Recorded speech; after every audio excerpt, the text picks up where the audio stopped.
Hello बच्चों, आप सभी का हमारी इस गणित की क्लास में स्वागत है। बच्चों, आज की जो हमारी क्लास है वो है बहुपद की क्लास 10th में यूपी बोर्ड यानी कि हिंदी मीडियम की।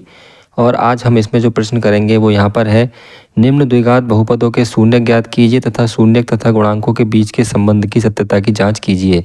यानी कि हमें इन सवालों के शून्यक निकालने हैं, उसके बाद शून्यक और गुणांकों के बीच जो संबंध है उसकी सत्यता की जाँच करनी है। तो शून्यक कैसे निकालते हैं? सबसे पहला सवाल है हमारा x की घात 2 माइनस के 2x माइनस 8। तो क्या करेंगे, सबसे पहले हम इसके मध्यपद गुणनखंड से इसके शून्यक निकालेंगे। मध्यपद गुणनखंड आपको करने आने चाहिए इससे पहले। तो 8 के हमें फैक्टर करने हैं इस तरीके से कि 2 आ जाए, तो ये होंगे हमारे x की घात 2 माइनस 4 माइनस के 2x माइनस 8। इसके बाद गुणा कर देंगे x की इसके अंदर, तो माइनस के 4x हो जाएगा और माइनस माइनस प्लस के 2x और माइनस 8। इन दोनों में से x कॉमन आएगा, इन दोनों में से 2 कॉमन आएगा। x common x minus 4 plus के 2 कॉमन x माइनस 4। तो इस तरीके से फैक्टर होंगे हमारे इसके x माइनस 4 और x प्लस 2। ठीक है, अब हमें शून्य ज्ञात करने हैं इसके, तो हम दोनों को 0 के बराबर रख देंगे अलग अलग। तो जो हमारे फैक्टर आ जाएंगे इसके, यहाँ पर कर देता हूँ मैं इसे। x minus 4 is equal to, जब 0 पुट करेंगे तो x बराबर आ जाएगा हमारा 4। एक शून्यक हमारा इसका आ गया 4। दूसरा x प्लस 2 बराबर 0 रखेंगे तो दूसरा शून्यक आ जाएगा माइनस के 2। तो ये हमने इसके मध्यपद गुणनखंड से 2 शून्यक ज्ञात कर लिए हैं। अब दूसरा काम क्या करना है, हमें शून्यक तथा गुणांकों के बीच के संबंध की सत्यता की जांच करनी है। तो शून्यक तथा गुणांकों के बीच संबंध की सत्यता की जांच कैसे करेंगे? सबसे पहले हम लिखेंगे, सूत्र पता होना चाहिए हमें, ये शून्यकों का योगफल और शून्यकों का गुणनफल, 2 सूत्र होते हैं हमारे। तो शून्यकों का योगफल का सूत्र लेंगे पहले, और इसका सूत्र होता है माइनस के x का गुणांक बटे x की घात 2 का गुणांक, ये इसका फॉर्मूला है। और अगर दोनों पक्ष ये बराबर आ जाते हैं, हमने जो शून्यक निकाले हैं वो और जो इस सूत्र के हिसाब से जो यहाँ से निकालेंगे वो, अगर ये दोनों बराबर आ जाते हैं तो हमारी सत्यता की जांच हो जाती है। तो करके देखेंगे। शून्यक हमारे आए हैं 4 और 3, तो हमारे जो शून्यक निकले हैं उस हिसाब से 4 और माइनस के 2। ठीक है, ये हमारे शून्यकों का योगफल हो गया। और जो सवाल दिया है उसके हिसाब से हमारा माइनस x का गुणांक है माइनस के 2 और x स्क्वायर का गुणांक है यहाँ पर 1। तो कुल मिला के ये आ गया 2 और ये भी आ गया 2, यानी कि हमारे शून्यकों का योगफल के लिए सत्यता की जाँच हो गई है। अब हम गुणनफल के लिए करके देखते हैं। शून्यकों के गुणनफल का फॉर्मूला है, शून्यकों का गुणनफल, इसका फॉर्मूला होता है, सूत्र होता है अचर पद बटे x की घात 2 का गुणांक। अब फिर वही करेंगे, हमने जो शून्यक निकाले हैं उनकी और इसके हिसाब से जांच करेंगे। तो हमने जो शून्यक निकाले हैं वो कौन कौन से हैं? 4 और माइनस के 2। तो 4 गुणा माइनस के 2, और इस सवाल के हिसाब से जो अचर पद है वो है माइनस के 8 और x की घात 2 गुणांक है 1, यानी कि यहाँ आएगा माइनस के 8 और बटे 1। तो देखिए दोनों तरफ यहाँ पर फिर बराबर आ गया है, माइनस 8 बराबर माइनस 8। तो हमारी यहाँ पर शून्यकों के गुणनफल और योगफल दोनों की संबंध की सत्यता की जांच हो गई है। ठीक है, एक और सवाल देखते हैं। 4 सवाल देखेंगे हम तो अच्छी तरह से आपके समझ में आ जाएगा।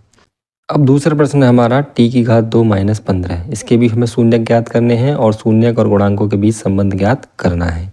तो क्या करेंगे, सबसे पहले t की घात 2 माइनस 15, इसके मध्यपद गुणनखंड नहीं होंगे, इसके गुणनखंड इस तरीके से होंगे। t की घात 2 माइनस 15 को लिखेंगे अंडर रूट 15 की घात 2, और अब a की घात 2 माइनस b की घात 2 का सूत्र लगा देंगे। एक बार इन दोनों को जोड़ देंगे और एक बार इन दोनों को घटा देंगे। उसके बाद अब दोनों को 0 के बराबर रख देंगे अलग अलग। तो t प्लस अंडर रूट 15 बराबर 0, तो t बराबर आ जाएगा माइनस अंडर रूट 15। दूसरा t माइनस अंडर रूट 15 बराबर 0, तो t बराबर आ जाएगा प्लस के अंडर रूट 15। तो ये हमारे 2 शून्यक इसके आ गए हैं, माइनस के अंडर रूट 15 और प्लस के अंडर रूट 15। अब हमें क्या करनी है, इनकी सत्यता की जांच करनी है। तो सबसे पहले हम योगफल वाली सत्यता की जांच कर लेते हैं। शून्यकों का योगफल बराबर माइनस x का गुणांक बटे x की घात 2 का गुणांक। तो शून्यक हमारे कौन से हैं? माइनस के √15 प्लस के √15, हमने दोनों को जोड़ दिया है। और अब अगर हम सवाल के हिसाब से देखेंगे तो x का गुणांक यानी कि t का गुणांक आएगा। यहाँ पर x की जगह t लिख देंगे और यहाँ भी t लिख देंगे। तो t का गुणांक इसमें t है नहीं तो 0, t की घात 2 का गुणांक 1, ये भी कट गए 0, तो 0 बराबर आ गया हमारा 0। अब हम करेंगे शून्यकों के गुणनफल वाले सत्यता की जाँच। शून्यकों के गुणनफल, इसका सूत्र है हमारा अचर पद बटे x की घात 2 की जगह t की घात 2 का गुणांक। ठीक है, x की जगह क्या लिख देंगे हम t, क्योंकि सवाल हमारा t के पदों में है। शून्यक हमारे हैं माइनस के √15 गुणा √15, ये दो शून्यक है हमारे। और सवाल के हिसाब से देखेंगे अचर पद है हमारा माइनस √15 और t की घात 2 गुणांक है 1, माइनस के 15 है, √15 नहीं है। इन दोनों के गुणा करेंगे तो ये भी आ जाएगा माइनस के 15 और ये भी आ गया माइनस के 15। तो देखिए ये भी दोनों पक्ष बराबर और ये भी दोनों पक्ष बराबर, तो हमारी यहाँ पर संबंध की सत्यता की जांच हो गई है। अब चलते हैं तीसरे सवाल की तरफ, जो है 6x की घात 2 - 3 - 7x। तो सबसे पहले क्या करेंगे, इसके शून्यक निकालने के लिए सबसे पहले हम इसे मानक रूप में लिख लेंगे, उसके बाद इसके मध्यपद गुणनखंड करेंगे। अगर आप इस तरीके से मध्यपद गुणनखंड करना चाहेंगे तो वो बिल्कुल नहीं होंगे और आपका सवाल हल ही नहीं हो पाएगा। मानक रूप क्या होता है, सबसे पहले 2 घात होती हैं हमारी, उसके बाद 1 घात वाला पद, उसके बाद अचर पद। अब इसके जब हम मध्यपद गुणनखंड करेंगे तो 6 तिया 18, 18 को हमें ऐसी दो संख्याओं में तोड़ना है जो घटाकर हमारी 7 आ जाए। ये आपको कक्षा 9 में पढ़ा होगा, 9 - 2। अब इस माइनस की भी और x दोनों की गुणा कर देंगे, 6x की घात 2 माइनस के 9x प्लस के 2x - 3। इन दोनों में से 3x कॉमन ले लेंगे तो यहाँ पर आ जाएगा 2x - 3। इन दोनों में से 1 कॉमन आएगा 2x - 3। तो इस तरीके से दो गुणनखंड आए और दोनों को अलग अलग 0 के बराबर रख के शून्यक ज्ञात करेंगे। तो पहला आया है 2x - 3 = 0। इससे x का मान निकल के आ जाएगा 3/2। पक्षांतर करने के बाद पहले 3 को पक्षांतर करेंगे फिर 2 को। इसी तरह से दूसरा शून्यक है हमारा 3x + 1 = 0। इससे x का मान निकल के आएगा -1/3। अब इसकी हम जांच करेंगे दोबारा से शून्यकों के योगफल और गुणनफल के लिए। कैसे करेंगे, सबसे पहले हम योगफल वाली कर लेते हैं। मैं शॉर्ट में यहाँ पर योगफल लिख देता हूँ, आपको पेपर में यहाँ पर शून्यकों का योगफल ही लिखना है जैसे मैंने यहाँ पर लिखा हुआ है। सूत्र इसका है माइनस के x का गुणांक बटे x की घात 2 का गुणांक। ठीक है, तो यहाँ पर जब योगफल करेंगे किस किस का, इसका और इसका, और यहाँ पर सवाल के हिसाब से 3/2 प्लस माइनस के 1/3, ये भिन्न बन गई, ले से लेके जोड़ना पड़ेगा। माइनस x गुणांक कितना है यहाँ पर हमारा 7 माइनस के वो भी, और x की घात 2 गुणांक कितना है 6, यानी कि 7/6 आना चाहिए हमारा ये पक्ष भी। तो समझ लीजिए हमारी सत्यता की जांच संबंध की हो गई है। इसका ले से आएगा 6, 2 तिया 6, 3 तिया 9, 3 दूनी 6 और यहाँ पर 2 आएगा, प्लस माइनस माइनस। तो दोनों तरफ हमारा पक्ष बराबर आ गया है, 7/6 ये है और 7/6 ही हमारी ये आ गई है। ठीक है, अब हम जाँच करेंगे गुणनफल की। ये यहाँ पर भिन्न हल करना आपको आना चाहिए, मैं यहाँ पर सारी चीज़ें करके नहीं दिखा सकता हूँ आपको। गुणनफल की सत्यता की जांच करेंगे तो गुणनफल का सूत्र होता है माइनस के अचर वो प्लस के ही आता है, माइनस नहीं आता, अचर पद बटे x की घात 2 का गुणांक। गुणनफल का हमारा जो पद है शून्यक आए हैं वो आए हैं 3/2 गुणा माइनस के 1/3। और सवाल के हिसाब से अचर पद कितना है हमारा माइनस के 3 और 6, माइनस के 3 और 6। ठीक है, अब दोनों पक्ष हमारे इसमें बराबर आने चाहिए। तो देखिए यहाँ पर 3 से 3 कट गया, ये आया -1/2, यहाँ भी 3 एकम 3, 3 दूनी 6, यानी कि ये आ गया -1/2 बराबर -1/2, यानी कि हमारे संबंध की सत्यता की जांच गुणनफल के लिए भी हो गई है। मेन बात जो इस सवाल में थी वो थी यहाँ से सवाल को मानक के रूप में लिखना। ठीक, अब एक सवाल और इस तरीके से ही है, सवाल नंबर 4, उसकी तरफ चलते हैं। यह है सवाल नंबर 4, 4u की घात 2 प्लस 8u, और हमें इसके शून्य ज्ञात करने हैं और फिर इसके बाद इसके संबंध की सत्यता की जांच करनी है। तो देखिए इसके मध्यपद गुणनखंड नहीं हो सकते। शून्य ज्ञात करने के लिए हमने 4 वही सवाल चुने हैं जो चारों अलग अलग तरह के सवाल हैं। शून्य ज्ञात करने में अलग हैं वो सारे सवाल। तो सबसे पहले हम क्या करेंगे, इसमें से 4u कॉमन ले लेंगे। तो यहाँ बचेगा u और यहाँ बचेगा 2। तो एक तरह से ये इसके 2 फैक्टर्स हो गए, 4u और u+2। दोनों को अलग अलग 0 के बराबर रख देंगे तो 4u बराबर 0। तो यहाँ से u बराबर क्या आ जाएगा, 0। इसी तरीके से u+2 बराबर 0। तो यहाँ से u बराबर क्या आ जाएगा, -2। तो ये हमारे 2 इसके शून्यक देखिए कितनी आसानी से निकल गए, आ गए हैं। अब क्या करेंगे, जांच करेंगे, वही संबंध की सत्यता की जांच करनी है हमें। तो सबसे पहले हम करेंगे योगफल की जांच। मैं शॉर्ट में लिख देता हूँ यहाँ पर। इसका फॉर्मूला वही है, इसमें माइनस के u का गुणांक लिखेंगे हम, अब x का गुणांक नहीं लिखेंगे, और बटे u² का गुणांक लिखेंगे। यहाँ पर x² गुणांक नहीं लिखेंगे। योगफल करेंगे इन दोनों का, तो 0 + -2 माइनस u का गुणांक है यहाँ पर हमारा 8 और u² गुणांक है हमारा 4। तो देखिए 0 में -2 को जोड़ेंगे तो -2 और ये भी कट के कितना आ जाएगा, -2। दोनों पक्ष हमारे इसमें बराबर आ गए। योगफल के संबंध की सत्यता की जांच हो गई है। अब बात करते हैं गुणनफल की। गुणनफल में क्या करेंगे, इसका सूत्र है हमारा अचर पद बटे u² का गुणांक। गुणनफल हमारा किस किस का चाहिए हमें, u0 गुणा -2। अचर पद कितना है हमारे सवाल में, अचर पद कहीं नहीं है तो यहाँ पर 0 लिखेंगे, और u² का गुणांक कितना है हमारे यहाँ पर 4। तो 0 में जब गुणा करेंगे तो भी 0 और 0 में भाग करेंगे तो भी 0। इस तरीके से दोनों ही पक्ष हमारे इसमें भी बराबर आ गए हैं। तो गुणनफल में भी संबंध की सत्यता की जांच हो गई है। आप सवाल के आखिर में यहाँ पर लिख सकते हैं। ठीक है, तो ये 4 सवाल थे हमारे। अब जो है दूसरी तरीके के सवाल है हमारे। देखिए यहाँ पर द्विघात बहुपद बनाना है हमें यदि हमारे शून्यक हमें दिए हैं। और एक सवाल और है हमारा इस तरीके का, हमने लिखा हुआ है, इसमें भी द्विघात बहुपद बनाना जिसमें शून्यकों के योग व गुणनफल दिए हैं। आप पेपर में दोनों सवाल में कंफ्यूज हो सकते हैं, इसलिए मैंने दोनों सवालों को आपको एक साथ दिखा दिया है। इसमें योग और गुणनफल दे रखा है और उसमें शून्यक दे रखा है। तो देखिए सबसे पहले मैं इसे बता देता हूँ। जिस सवाल में आपके योग और गुणनफल दोनों पता है तो उसमें शून्यक का सीधे सूत्र लगाना है आपको। सूत्र क्या है हमारा, x² माइनस शून्यकों का योगफल इंटू x प्लस शून्यकों का गुणनफल। तो ये क्या बन गया हमारा, द्विघात बहुपद। इस सूत्र को हमें लगाना है।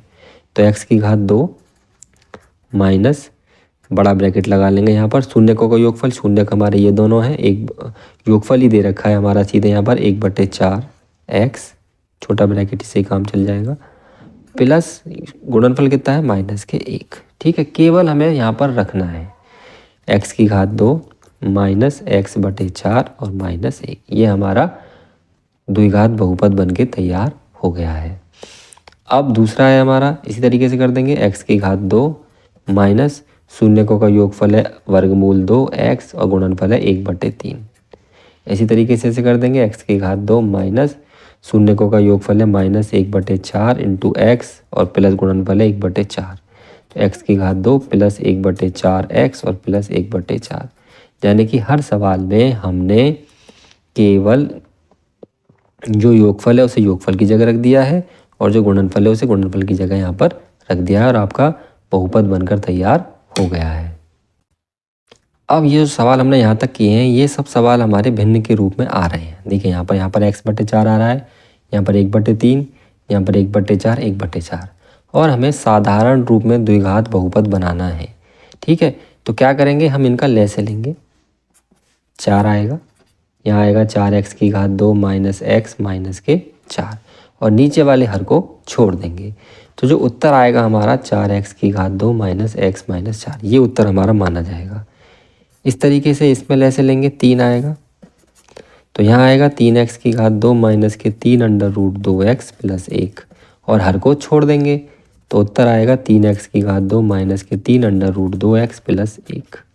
ऐसे इसमें लैसे आएगा 4, तो यहाँ लिखेंगे 4x² प्लस 1 x प्लस के 1 और नीचे हर को छोड़ देंगे तो 4x की घात 2 प्लस x प्लस 1 हमारा इसका उत्तर।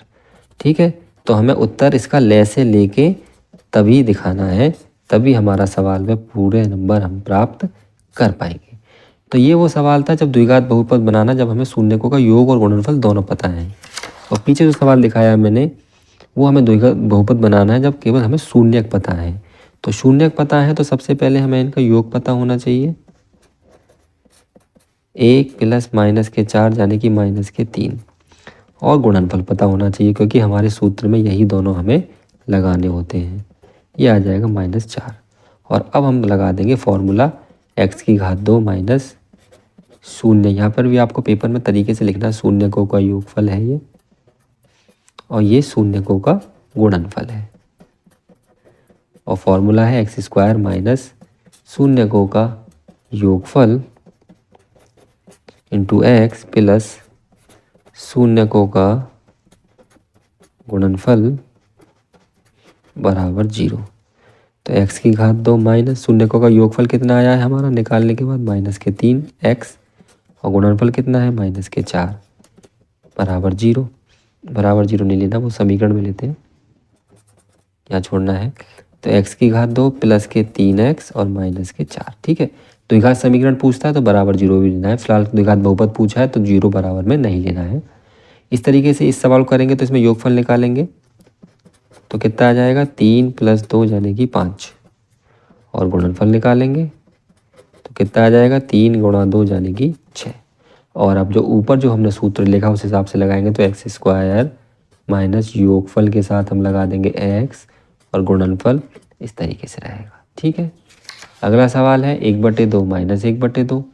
तो इसका योगफल निकालेंगे तो हमें साफ साफ दिख रहा है जब 1/2 में -1/2 जोड़ेंगे तो आपस में कट कर आ जाएगा 0। और जब हम गुणनफल निकालेंगे, इन दोनों की गुणा करेंगे तो आ जाएगा -1/4। ठीक, और अब जब हम निकालेंगे द्विघात बहुपद तो x की घात 2 माइनस योगफल इंटू x प्लस गुणनफल। तो योगफल के साथ x तो ये तो 0 हो गया, तो कुल मिला के आया x² माइनस 1/4। और इसका जब लेसे ले लेंगे हम इसके नीचे 1 रख के तो आएगा 4x² माइनस 1/4। और मैंने अभी क्या बताया था आपको कि नीचे वाले हर को हटा देते हैं तो आएगा 4x² माइनस 1। तो ये द्विघात बहुपद के सवाल थे कुछ, और एक तरह के प्रश्न और हैं अभी इस प्रश्नावली में, वो और आप देख लीजिए। एक प्रश्न देखिए इसमें इस प्रकार का और है, किसी बहुपद px के लिए y बराबर px का ग्राफ, नीचे 6 ग्राफ हमें दिए हुए हैं आकृति 2.10 में। प्रत्येक स्थिति में px के शून्य ज्ञात करने, यानी ग्राफ देखकर हमें शून्यकों की संख्या बतानी है। अभी हमने समीकरणों से शून्य ज्ञात करना सिखाया था आपको, संबंध की सत्यता की जांच सिखाई थी। अब ग्राफ देखकर आपको शून्य की जांच करनी है, कितनी शून्य है। तो देखिए ग्राफ देखकर शून्य की याद करने के लिए ये जो हमारा x अक्ष होता है, ग्राफ इसे जितनी बिंदुओं पर काट रहा है उतने ही हमारे शून्यकों की संख्या होती है। तो जैसे सबसे पहले वाले ग्राफ में हमारा ये जो ग्राफ है ये x अक्ष को किसी भी बिंदु पर नहीं काट रहा है, ये केवल y अक्ष को काट रहा है, तो इसमें शून्यक होंगे 0। दूसरे ग्राफ में एक बिंदु पर काट रहा है ये ग्राफ, इसके शून्यक होंगे 1। तीसरे बिंदु पर 1, 2 और 3 बिंदु पर काट रहा है तीसरे ग्राफ में, तो इसके शून्यक होंगे 3। चौथे वाले में 2 बिंदुओं पर काट रहा है, देखिए यहाँ पर एक ये और एक ये, तो इसके शून्यक होंगे 2। इसके बाद पाँचवें वाले में 1, 2, 3 और 4 बिंदुओं पर काट रहा है, तो इसके शून्यक होंगे 4। और इससे अगले वाले में 1, 2, 3 बिंदुओं पर काट रहा है, तो इसके शून्यक होंगे हमारे 3। तो इस प्रकार ग्राफ x अक्ष को जितने बिंदुओं पर काटता है उतने ही उसकी शून्यकों की संख्या होती है। तो बच्चों ये ही वीडियो है बहुपद के संबंध में। 3 तरह के प्रश्न हमने बताए हैं। एक, शून्यकों की संख्या कैसे निकालेंगे ग्राफ देखकर, जो कि अभी बताया है। समीकरण से शून्यक कैसे निकालने हैं और उनके शून्यकों तथा गुणांकों के बीच संबंध कैसे ज्ञात करना है। और अगर हमें शून्यकों का योगफल गुणनफल दिया है या फिर शून्यक दिए हैं तो हम द्विघात बहुपद किस प्रकार निकालेंगे। तो यही हमारी आज की वीडियो अगर बच्चों आपको पसंद आई है तो वीडियो को लाइक कर देना, शेयर कर देना, हमारे चैनल को सब्सक्राइब कर देना, क्योंकि हमारे चैनल पर गणित की कक्षा की वीडियोस लगातार अपडेट होती रहेंगी। अब कक्षा 10 के लिए, 9 के लिए और भी सभी कक्षाओं के लिए। तो वीडियो को सब शेयर कर देना और चैनल को सब्सक्राइब कर लेना। वीडियो देखने के लिए आपका बहुत धन्यवाद।